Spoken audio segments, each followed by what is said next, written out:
महिला व बाल रुग्णालयाचं मुख्यमंत्री देवेंद्र फडणवीस यांच्या हस्ते लोकार्पण करण्यात आलं। आरोग्य व्यवस्थेची कमतरता आता दूर होईल, मुख्यमंत्री देवेंद्र फडणवीस यांनी आता विश्वास व्यक्त केलेला आहे।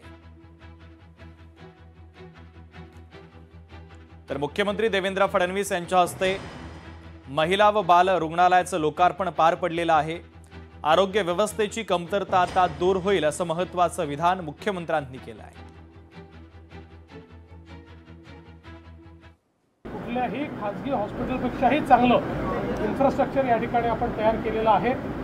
या भागामध्ये विशेषतः प्रसूतीकरता या ठिकाणी बालमृत्यू टाळण्याकरता सगळ्या प्रकारच्या व्यवस्था या हॉस्पिटलमध्ये करण्यात आलेल्या आहेत। एक प्रकारे खूप मोठं वरदान हे हॉस्पिटल आमच्या ज्या गरोदर माता आहेत त्यांच्याकरता आणि जे काही न्यूबॉर्न बेबीज आहेत त्यांच्याकरता असणार आहेत। यासोबत कुपोषित बालकांकरता ही वेगळी व्यवस्था या ठिकाणी करण्यात आलेली आहे।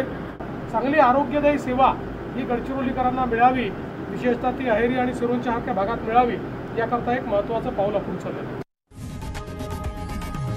लोकशाही मराठी ऐका, पहा, जागरूक रहा।